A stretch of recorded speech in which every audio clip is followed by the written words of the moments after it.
Hello and welcome back to What's Cooking here on News 12 Connecticut. I'm Nancy Perla. When you list your everyday vegetables, I'm pretty sure that kale doesn't come to mind. It certainly doesn't for me. However, our guest today has some creative ways to make kale most appetizing. With us is Geri Zatcoff, a nutritionist around Fairfield County. Welcome, Geri. Hi, Nancy. Thank you so much for coming. My pleasure. Why don't you tell us, first of all, what are we talking about with kale? And then we'll go into all the information you know as a nutritional expert, because clearly you are. We've just been having a great time talking about all this stuff. So let's talk about kale first. Let's talk about kale. Nancy, kale is probably the single most nutritious vegetable that there is on the planet. But most oftentimes you'll see it at parties underneath what they're serving, and it's used as a garnish. Really? And then I can picture that stuff. Okay, I know what you're talking about. And then it goes right in the trash. So a friend of mine actually told me about this recipe, and I took it over to my friend Mar Jennings, who you know, and we tweaked the recipe a little bit and came up with these wonderful kale chips. And everyone that I've served them to that says, I don't like kale, or magically loves kale chips. Really? Now, even have you tried, say, squeamish 5-year-old boys who don't eat vegetables? I haven't tried 5-year-old boys yet. However, I would not tell them that it's kale. I like that. I usually call it captivating kale, give it a fun little name. That's very cute. And I would present it as I would make up a funny name for it for a child. I wouldn't even tell them what it is, and certainly don't tell them that it's nutritious. Right, because then they wouldn't eat it. Right.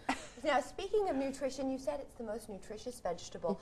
What does that mean in layman's terms? What does it provide our bodies, and why is it, let's say, more nutritious than a carrot? Kale is part of the brassica family, and you probably heard the term cruciferous vegetables. So that would be kale, cabbage, broccoli, Brussels sprouts. They have the highest amount of what's called phytonutrients. Phyto, P-H-Y-T-O, is the Latin word for plant. So there's thousands and thousands of plant chemicals in addition to a ton of fiber in kale. So cruciferous vegetables have been shown to lower blood pressure, help prevent oxidative stress, DNA damage. They're very, very, very nutritious and should be included in your diet every day. Huh. And we were just talking before we started that it actually is beneficial to have a little bit of fat with a vegetable like this because it helps your body absorb the nutrients better. Can you explain that? Correct. There's vitamin E in dark leafy greens, and in order to absorb fat-soluble vitamins, you need a little bit of fat with them.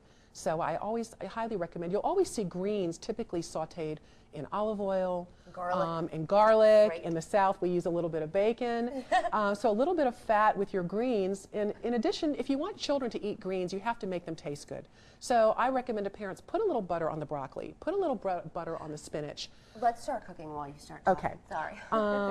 Our oven is preheating to 375. Got it. Now, depending on how hot your oven is, you may want to, 400, 350, depending on how hot it is. Okay. I wanted to show you that I always wash the kale first because it can be dirty down inside here. Okay. So you want to get out this rib. So if you just simply bend it over like that, and you can very easily get this rib out. Taking the rib out, okay. Taking the rib out. And then you want to cut it in bite-sized pieces. And sometimes you'll notice that it actually tears where it should. Oh, okay. Okay. So what we're going to... Chip-sized pieces. Chip-sized pieces, bite-sized pieces. Okay.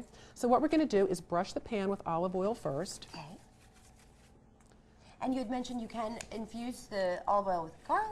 You can. And that will change the flavor? Yep. I'm going to add garlic powder to this recipe because garlic powder is so easy. I keep it around. Sometimes I'm not really interested in slicing and dicing and chopping depending on what else is going on. And I'm a little, I might be just not into it that day. So for those of you who are not into cooking and don't feel like taking the time to infuse the garlic, you certainly can use garlic powder. It works really well. I think that's so helpful also for, say, your mom, you're cooking for your kids, you're in a hurry. It's, I think that's very helpful advice. Garlic powder. Just make it taste good is the most important thing, particularly with vegetables and greens, because it's such an important part of our everyday diet and people don't eat enough. So what you want to make sure that on your cookie sheet or your baking sheet that you don't crowd the kale. I might take out a piece or two. Okay. Okay. And we have to unfortunately move our cooking process along. Okay.